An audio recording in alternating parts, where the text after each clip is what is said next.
Happy Monday.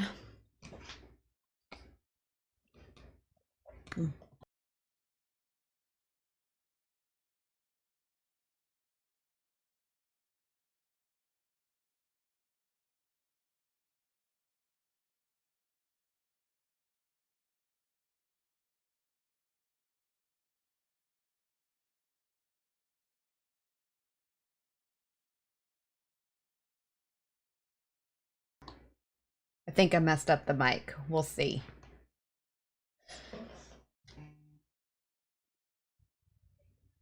Okay, now I'm good. I'm good now. Hi, I'm waiting for my lunch. Oh, I hear it beeping.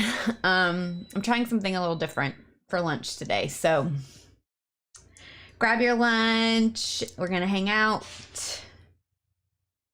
It's working. Cool. Unstoppable. Unstable poo. Unstable poo? I love it. It says poo in it. You have me at poo. You got me at poo. You're so happy you remembered this week. Well, we're here. Hello, live. Can I have a fork and a knife, please? And it's also on YouTube, right? So I know it's fun to join live. What's really cool is that this lives on YouTube.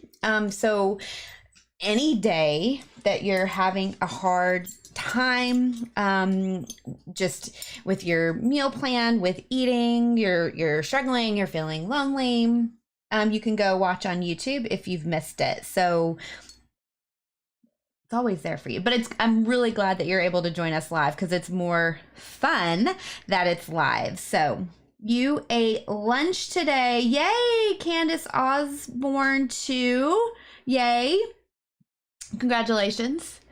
We're on YouTube as well. Hi.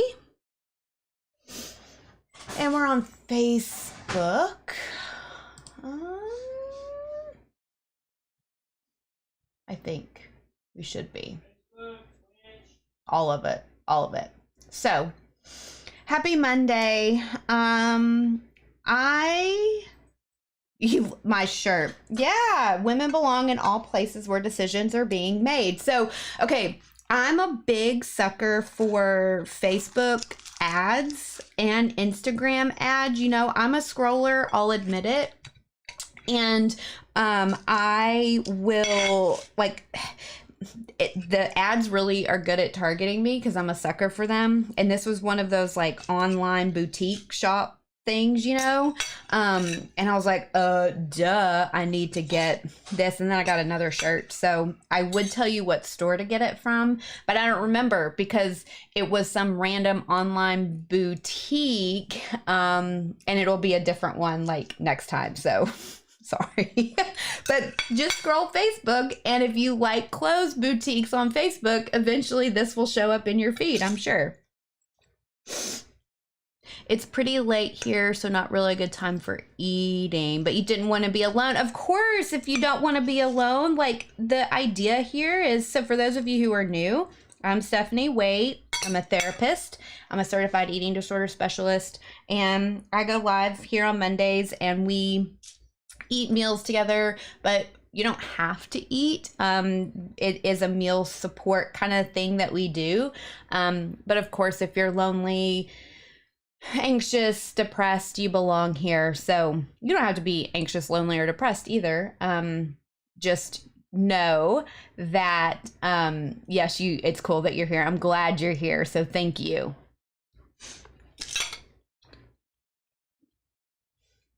Okay.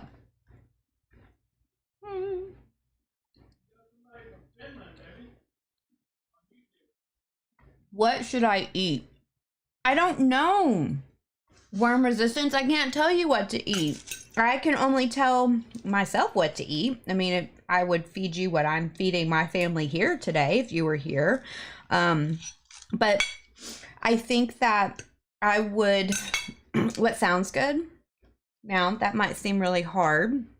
So think about the texture you might like, or the temperature you might like, or like even the taste of the food. Like, do you want something savory? Do you want something crisp? Do you want something salty? Do you want something sweet, right? Kind of like what kind of thing tastes good, sounds good? What kind of texture are you looking for?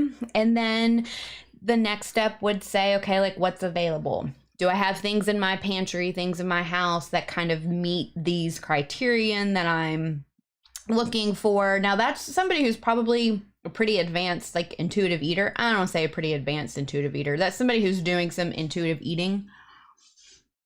But depending on where you're at in your recovery, sometimes we have like a meal plan or an exchange plan, you know, something from a registered dietitian. And oh yay, hi, live video on YouTube. Yay, glad y'all are here. Yvonne, you've never been seen a live, well, welcome. Yay. So glad you're here. So I would then follow like your team's direction, right? If you have access to a team. So that's what I would tell you to eat.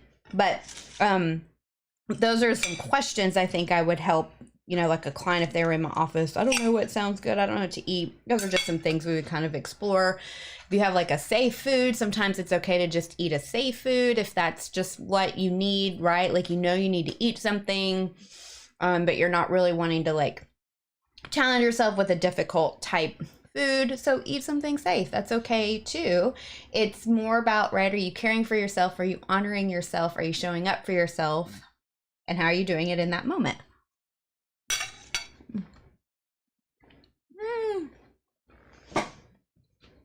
I need a napkin, y'all. Hold on a second. Michael, can I get a napkin, please? Or a towel? I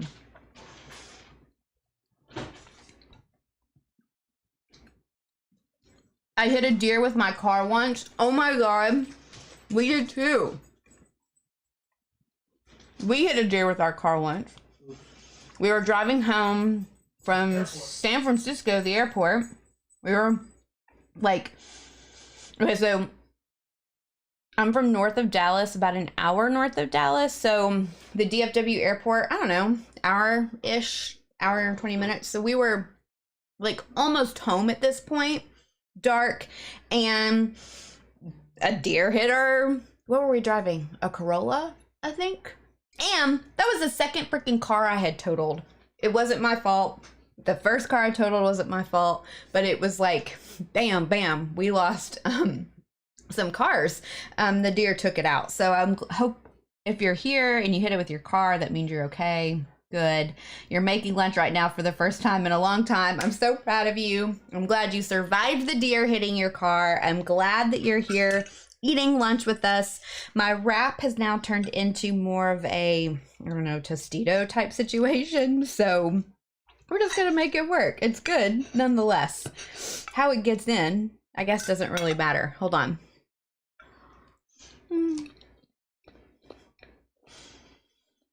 Welcome, Instagram. Welcome from Finland. Wow. That is a place on our list to visit, Finland. Maybe when, hopefully, it's safe to travel one day. That's where we'll end up. Okay. Let's see. Okay, so I've got a question. I like the Nemo tattoo. Nemo? You mean, flounder?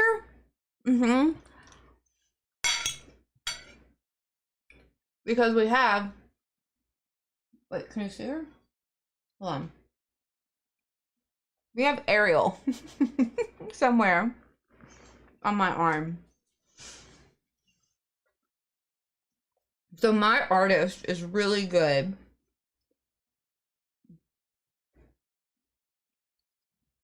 And you know how like they stencil? She stenciled. But Flounder was not stenciled. That was like she just tattooed it on my arm. I think that is a talented person to be able to tattoo, like, you know, no first time. She just like went for it and did it. So thank you. Okay, so I've got some questions here on Instagram. Let me scroll and see what I've missed. Wait, Instagram, I mean TikTok. I don't know. Okay. Aw, thank you. Thank you. Love the sweatshirt. Okay. Having some GI issues. Okay, so this is like a thing. GI issues and people in recovery. And I do think it makes it harder to want to eat when you're worried about, like, there's this fear of, you know, like after eating, how your stomach's gonna feel. And so man, this is tough. I can't give specific advice, but I want to say that you've got to, it's real that maybe your stomach hurts. It's real that you have GI issues, right? It's not always just, it's not just in your head. You're uncomfortable. And if you're uncomfortable, you're allowed to do something to feel more comfortable. So like you say here, Stacey Thompson, I think you mentioned wear here. I'm thinking maybe it's wearing clothes that are comfortable for you, right? If it's a day where you're having some IBS type stuff going on, you're having GI upset, wear looser clothes, where you don't have to wear, you know, like maybe it fit the other day. It doesn't matter, right? When we have stomach upset, it's okay to wear loose fitting, comfortable clothes. You know, try not to wear that, like those jeans or that outfit that's going to make you, that's going to trigger something in you. Be comfortable and know that your body needs to eat throughout the day, right? The best thing to feed ourselves, to nourish ourselves, to avoid restriction and to avoid binge eating and to avoid potential compensatory behaviors is to try to stay nourished and fed throughout the day, even if you're having GI issues. Now, that might look different for you, right? Take care. You're allowed to, again, eat foods that are going to help soothe that, take care of that. There's no such thing as perfect eating, right? No such thing. And if your stomach's upset and you were planning to eat something, it's okay if you like eat something else, or if it's okay if you change your mind to put food in you that's going to help you feel better too. So, I think it's really learning how to like just notice. Part of intuitive eating is tuning into your body and honoring it and listening to it and observing, you know, when I eat this, I feel this. When I eat this, I feel this way. And just noticing all the different ways that food feels physically, mentally, emotionally. And that's going to help with that question we talked about before. What do I eat? It's going to help you, you know, not spend so much time in the kitchen like, what the fuck am I going to eat? What am I going to do? Hi, Jackie. Just Jackie said hi. Glad you're here. She's on YouTube, it looks like. Okay. So, make sure I'm not missing anybody. Okay. Oh, you helped me so much. I just want to say thank you to Nina Jink Inc. Thank you. Thank you. I'm so glad you're here. Okay.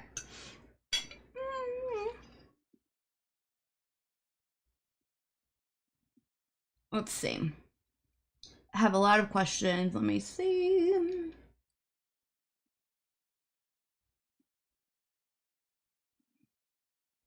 What do you recommend for work lunches when the pressure of having to eat with around others triggers you and the sounds people make when they eat? Do you have to eat with other people? Like, I want that connection for you, and I'm not advising to every time you have to eat with people if it's going to trigger you to leave, right? You want to learn to manage your triggers, but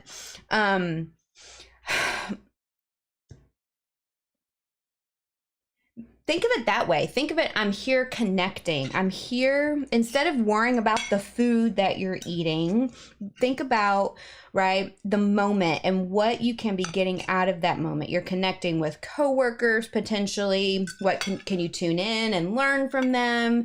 Can you tune in and engage with them? Food isn't anything in that situation except just it's something that you're sharing, right? It's something that you're connecting with over in that moment. And we're allowed to use food for connection. We're allowed to, you know, gather with it. It's like, it's human. It's what makes us human, to gather together and eat. But also, I think that if they're people that you have to spend a lot of time with and avoiding that trigger is really hard for you, maybe it is having some kind of conversation. You don't have to get real detailed, but, you know, maybe it's saying something like, you know, I've got some things I'm working through and lunchtime can be really hard for me. So you may notice I may like get up and leave, or I may, you know, go take a break. Again, you don't have to say these things, but it's just, do you want to explain to people kind of where you're coming from? If you want to, you can. But if you're triggered at that meal, like, get out of there, walk away, take a phone call. I'm actually working on so the Recovery Academy is this online support community where we learn how to like be in recovery and stay focused on our recovery. So I teach every month like a recovery focused topic. With the holidays coming up, this is a really hard time of the year. I'm actually working on the content for the Recovery Academy, which is one of the things we're talking about is shutting down. Like, how do you stand up for yourself when food is involved? How do you set boundaries? How do you deal with triggers? What do you say? What do you do? And it's okay to have a plan, right? That's going to help you feel like more like prepared in the moment. But I think it's really knowing there's lots of different ways to respond. There is no right or wrong way. Just that the idea is to notice, ooh, I'm feeling really uncomfortable. I'm feeling really triggered. How do I turn this down? How do I turn down the intensity, whether that's leaving, changing the subject, deflecting in some way. And if you can't, it's then being direct and setting boundaries with people and letting them know, you know, here's where my line is when it comes to eating, and here's what I'm going to need to do to take care of myself. Here's how you can help me.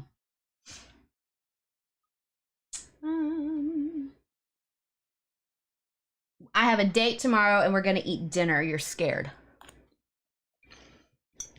Same thing. It's a connection with a person. They're sharing food with you. It's a really actual, like,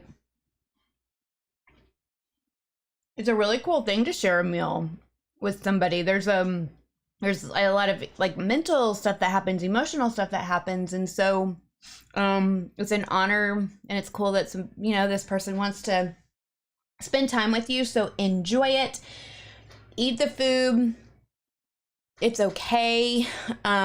You are in a moment with a person, and so use your senses to be in that moment and connect with that person. And the best thing is to just tune in and listen.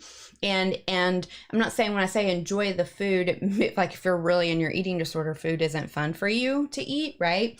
But the connection with that person is what makes it fun. So how can you tune into that? So I have a question on Facebook. Oh my gosh, Angelina, this is a big one. People celebrating weight loss, people who know about your eating disorder and people who don't know about your eating disorder.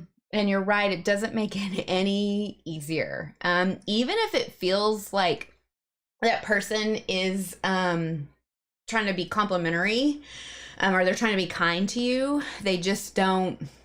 That's the problem with commenting on weight loss or commenting on people's bodies, right? Is it doesn't ever really feel good. It usually feels really icky. I remember when I was really into to things and people were commenting on my body, it kind of drove more of the obsession, because it felt like, well, this is how people see me now. And so I have to live up to that. I have to maintain this. This is part of who I am, because this is how people are seeing me. And so you're right, it doesn't feel good to have people comment on weight loss. So if you are a person watching this and you don't have an eating disorder, don't comment on people's weight loss. Like, even if everybody else is doing it, even if it feels like it's being celebrated, don't participate in that. It does more harm than good. You can comment on, wow, you are looking like, what else is a physical appearance? How do they seem different? Like, do they seem brighter in their affect? Are they smiling differently? Do their eyes look differently? Comment on those things. Comment on, the kind of person that you see them present as, not the kind of person that you see them looking like. Chronically coloring, body comments of any kind should honestly just be left out of the conversation. Yes, right? Like, I understand the intention, but it really just, it doesn't feel good all the time, and it's not helpful. So just avoid making comments on people's appearances. Now, I think it's okay to comment on, like, if somebody has on a really awesome outfit, like, comment their outfit, comment, like, I think you can say those things, but when you're talking about their body and the way that they look, just try to avoid it.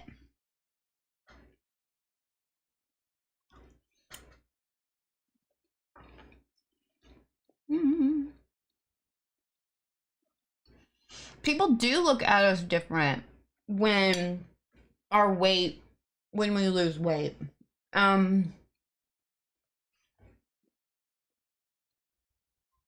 Let's not forget that we live in this culture, we live in this society, and a lot of your recovery is learning, how do I, live in this world that is obsessed with weight loss, that is obsessed with dieting.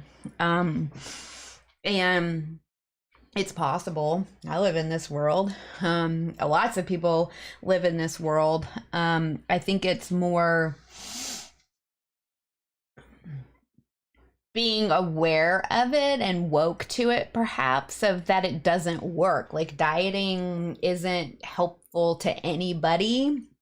And the positive effects that we see aren't really because of the weight loss. It's because, again, of like connection and so people, and that does feel good, right? We want to be connected and we want to be engaged with people. So of course it feels good to sometimes get, have somebody notice us, right? Let's just not notice appearances. Okay.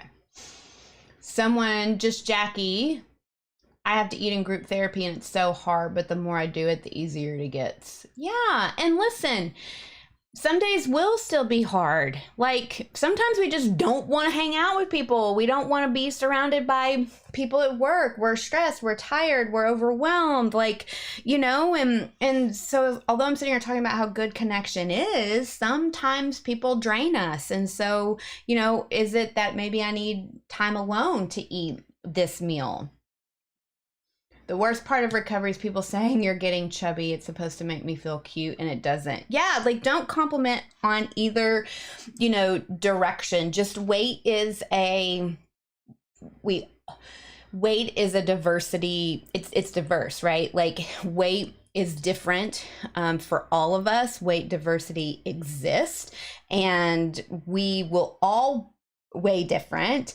And no matter if we all ate the same and all moved our bodies the same and all did the exact same thing like a bunch of fucking robots, our weight would still be different. It still varies. And so, like, instead of, we need to move away from thinking there's an ideal body size or type, because there isn't. It's what's best for the individual.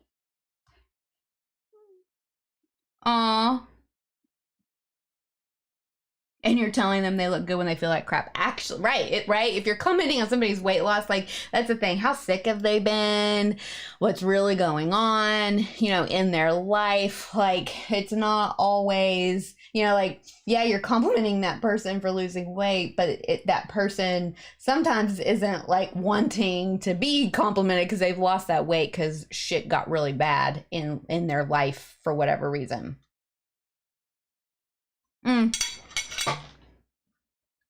And let me just say, there's lots of reasons why people lose weight. Okay? Please never take what I say as truth for you.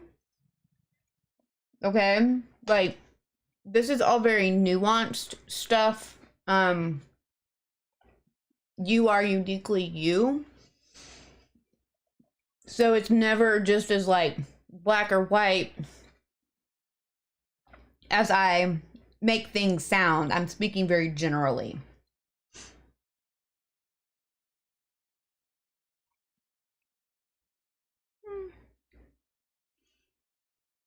Okay, lots of questions. Let me catch up here. Tips on starting recovery. Why don't you, Sid, why don't you go to recovery-academy.com, and I have like a free thing you can sign up for. Like, it's a 3-part like video webinar thing that I did. Sign up for that, and I break down recovery. Like, I'd break it down into kind of like a process. And whenever people ask me, how do I start recovery? We'll start here, because I think it kind of like looks at what recovery is and breaks it down and just kind of like the nuggets of it, right? I kind of give you maybe like the recipe for recovery, if that's a way to look at it. So recovery-academy.com. Let me make sure I don't have any questions on Facebook, but I think, oh, nope, there they are. Okay. I love your tattoo. Can you show them? Some of them, Petite Floor 3, some of them. Hold on. So, we've got Flounder, Ariel, her dingle hopper, right? Is that what that's called? What we got? We got Pound and Wonder Woman. Let's see. The Trident and the BAM. I wish y'all could see, because this is the shoulder tattoo, is the tattoo that started this whole arm. And then we have Harley in her back. So Ariel's my favorite Disney too. So Wonder Woman's my like queen, and I wanted a Wonder Woman tattoo.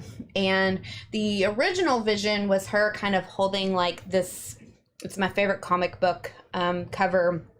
She's kind of like holding the world on her back, and I thought it'd be so cool on the shoulder. But then I was like, but I also love Harley Quinn, and I also love Ariel the Little Mermaid, and it felt kind of hard to decide. So we put them all on my arm, and the idea is to have a full sleeve, but I suck at getting tattoos. I don't sit very well. They're painful. And so I am very slowly getting work on my arm done. It's going to be a work in progress, but at least, you know, the characters are done. And I'll have to wait till it's cooler to show y'all Wonder Woman, because she looks really good. She looks really, really good.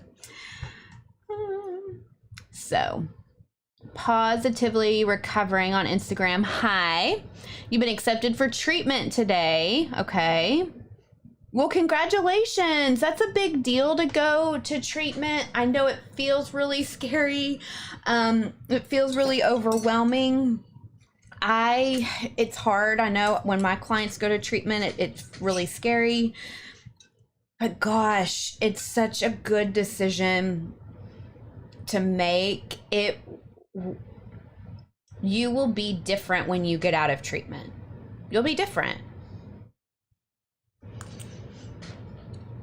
In most likely a positive way.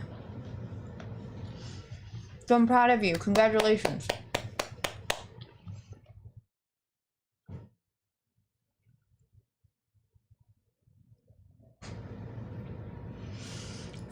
Sophie on Instagram. Last question. I'll probably wrap it up. Bye, Stacy. Thanks for coming. I'm gonna wrap this up with this question probably. How do I tell my parents that I've been struggling? I get this question.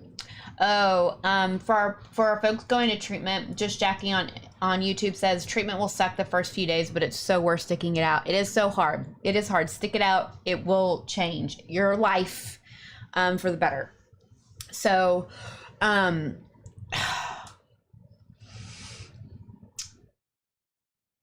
I think it's okay to sit your parents down and say, hey, parents,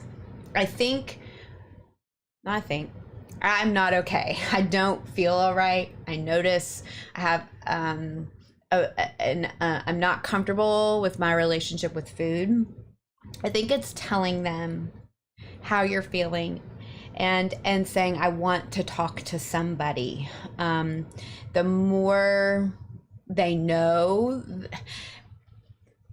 I think the more they can help you, right? You know, to say, hey, I really want to talk to somebody. I'm really not okay. I love you, parents, but I really think I have a problem. Hopefully that's enough, right? And they will, okay, you know, let's get you some help. If you need some steps to get them to that place, try, hi, Meg. A couple of things. You could research some therapists on your own. So a great way to do that is psychologytoday.com. And, you know, you can say, I found a couple of therapists here, you know, here's their profiles. If parents are still like, you know, I don't know, send them to the National Eating Disorder Association. So if you go to nationaleatingdisorder.org, there is a screening tool there. Not a lot of questions, but it asks enough questions to kind of give you like a, hey, here's where you're at in your relationship with food in your body, and here's what you should think about as far as like treatment. So that might be some information to also give to your parents to say, you know, I took this quiz or I found this screening tool, the nationaleatingdisorder.org. It might even be National Eating Disorder Association.org. The National Eating Disorders Association. Y'all, it's NEDA, right? National Eating Disorder Association. It's legit. It's like a legit source that you could say to your parents, like, this is a legit eating disorder source. Here's my results on this information. I think that's a great place to start. You can also go to my YouTube channel. You can go to recovery-academy.com. I have a lot of like information on eating disorders, and that's information to also send to your support, to your parents, to your friends, to say, ooh, I really related. I really identify with a lot of these things that this person is talking about. They suggest, help. They suggest talking to somebody about these things. So hopefully it's just sitting them down and saying, hey, I'm not okay. Can you help me? If they need a little bit more information, like they want like facts or science or data, I don't know, they just are kind of like still not on board. Maybe information will help. Okay, Stacy, I see your question, and I said I was done answering questions, but this is a good one. Will I ever not see the bad F word when I look in the mirror? It's not a bad word, but I didn't want to trigger anybody by saying it.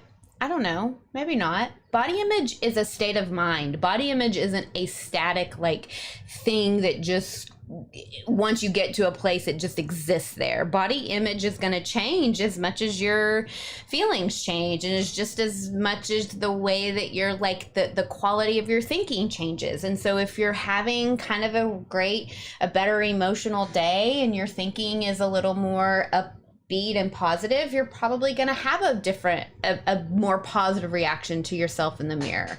If you're feeling really icky and anxious and stressed and overwhelmed, and that's kind of how your brain is, those are the quality of your thoughts, you're going to struggle with your body image. And that happens whether you're recovered from an eating disorder, whether you have an eating disorder. That is true of just body image. We all have body image, and it's a varying thing. It changes day to day. So